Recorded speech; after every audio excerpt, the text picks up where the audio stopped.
Good morning, this is Rich Nelson with Allendale doing a special update. Today is March 9th of 2017. Now today was USDA's monthly supply demand report, and for the March report here, typically not a big one as far as a market movement.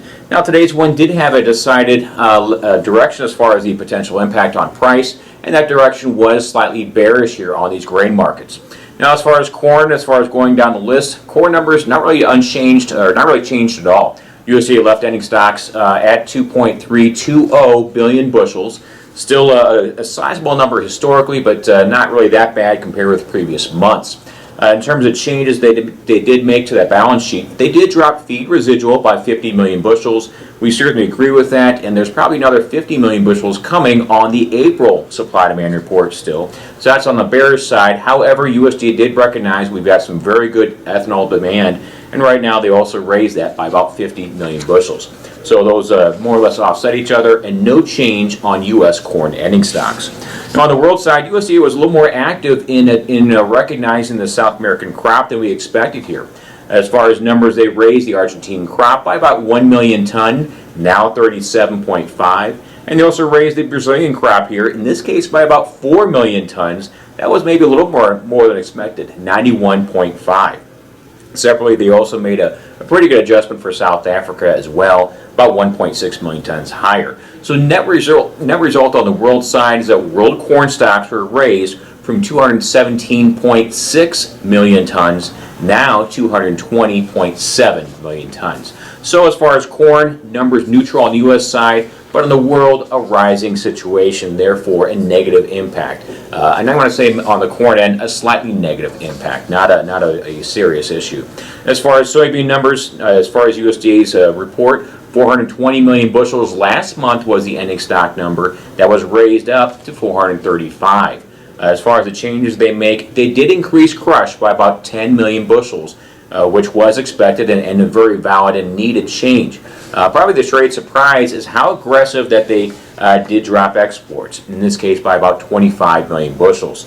Now, as of right now, U.S. exports are actually not having any serious problems. We're right on the pace to meet USDA's February estimate for exports. The big deal we're looking at right now as far as the South American situation. Brazil was raised up from 104 million tons last month to now 108. So a 4 million ton change for USDA in 1 month is probably quite a bit more than we expected here. We, as well as most of the trade, we're talking maybe an increase to 105 or 106. So USDA really got pretty aggressive with these numbers. We can't argue at all with this 108 crop size for Brazil. The only surprise here is that USDA made that adjustment all in simply 1 month. That's the big surprise here. Now, as far as the impact on U.S. exports, like I did mention before, that 25 million bushel drop, be realistic, I wonder if that might actually be raised up a little bit here in the coming months, as they see that U.S. exports may not fall out of bed as much as they're talking here. So we'll see if that happens, but certainly for today's discussion point, this was a bearish report on soybeans. Ending stocks are raised as far as the world side from 80.4 to now 82.8. As far as wheat numbers were raised, or numbers were lowered on the ending stock side.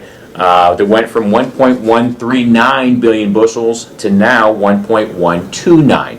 A very minor change. They dropped imports by about 10 million bushels. Can't argue with that in the big picture here. As far as changes on the world balance sheet, they did make some minor changes for production. Increases for Argentina by 1 million ton. Also increases by Australia, or for their Australian estimate, now up 2 million tons. That puts them at 35. And that puts them right with the Australian government's own estimate here. As far as world stocks here for wheat, they went up from 248.6 to now 249.9. So as far as the main issues, typically this is a very minor report. The trade more or less gives some credence to this report for maybe an hour or two. Then we go back to trading on speculation regarding the big reports still coming up in front of us, the March 31st prospective plantings and the quarterly grain stocks.